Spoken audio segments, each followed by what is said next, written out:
Ladies and gentlemen, with the extended look at what's in the stars for the rest of the week, the star goddess, Janet Scialli. Yay! I have such good news. Good. Jupiter, the planet of luck and abundance, the mighty Jupiter, it's the king of the planets, is leaving the sign of Taurus, where it has been for the last year, and going into the sign of Gemini. And literally it does that today. And whenever Jupiter changes signs, it changes where you have luck, where you have abundance. It's the expansive planet. Okay. So everybody in the audience can look back 12 years to the 2001 time span, because that's the last time Jupiter was in Gemini, and you can see things happening then. Very similar things are happening now, and you can capitalize in your own life by saying, okay, well, what did I do last time that either didn't capitalize on that energy or blew that energy, and what can I do to make the best using that energy? So, well, explain it to us. I will. For Geminis, because that's the sign that we're in, for Geminis, Jupiter in their sign is a cosmic do-over. It's a brand new start. It's an opportunity to expand their sphere of influence. If they're single, they attract someone. If they're married, their marriage goes well. But life in general goes very, very smoothly for Geminis when Jupiter is in their sign. Very good. For Cancers, Jupiter is in their 12th house, so they are finishing up projects. They are not starting new ones. They have absolutely no energy to start out on new adventures. Their plate is full with the existing things they need to deal with. For Leos, this is the year that Leo achieves its long-standing hope, wish, goal, or objective. And it's the things they put into effect over the next 2 or 3 weeks, while both Jupiter is in their sign and Venus, the planet of love, is in their sign, that will come to be over the next 10 or 12 years. They can actually create something that they've said they wanted to do for the last 8 to 10 years, but they can actually make that happen. Beautiful. Which is a very cool thing.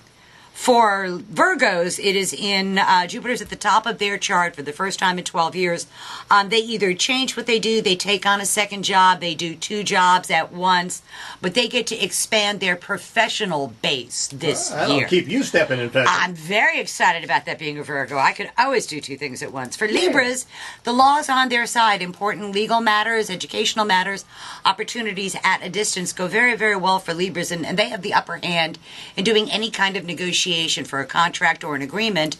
They do very, very well with that.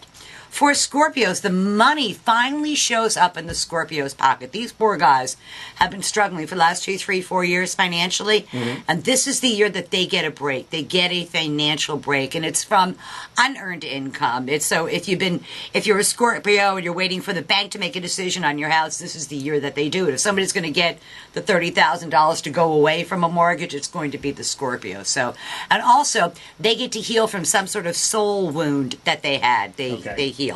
For Sagittarians, it's in their 7th house of partnerships, and Sagittarians get to put their money where their mouth is, and they've said, I want to be in charge, I want to do this, this, this, this, and this, and the universe is going to say, okay, job's yours, let's see how you do with it. So, yeah. For Capricorns, it is in their 6th house of work and responsibilities, and Capricorns get to do 2 jobs, and they can do 2 jobs and winnow it down by the end of the year into one very, very decent job. But the work and their responsibilities are going to expand. For Aquarians, they just want to have fun. This is the most creative year for Aquarians in probably 11 years or so. Love affairs go well. Everything in their life that's fun, that's entertaining, that's amusing goes really well. Sports included, which is great for Joe Madden because he is an Aquarian. So I have high hopes for the race taking World first Series place. time. You betcha. For Pisces, it's in their 4th house of home.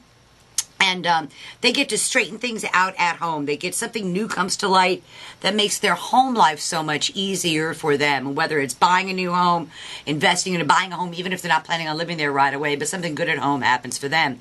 For Aries, the pace of their day-to-day living picks up to warp speed, and they've got to make sure that they don't bite off more than they can chew, because Aries think that anything is easier to get into than it is to get out of. And then for Taurus, the last sign, this is the year Taurus actually gets paid for its labors. It actually gets what it deserves as far as finances go, which is a very, very cool thing. And this is earned income on their part. This is not money falling out of the sky on them. This is them getting paid for the job that it is that they do, which ought to make Pat pretty happy. Lovely bride, Pat. Exactly, because she does so much work and does so much for Christmas Wish and all of those other things that she never really does it for herself. And for Tauruses everywhere, they get remuneration for their efforts. Beautiful. Which beautiful. I think is great. So that's tomorrow's news today for the 12 signs of the zodiac. That's Jupiter and Gemini, and I personally am looking forward to it. Well, it sounded good to me. Thank you, my dear. All We'll good. Always a pleasure. See you next week.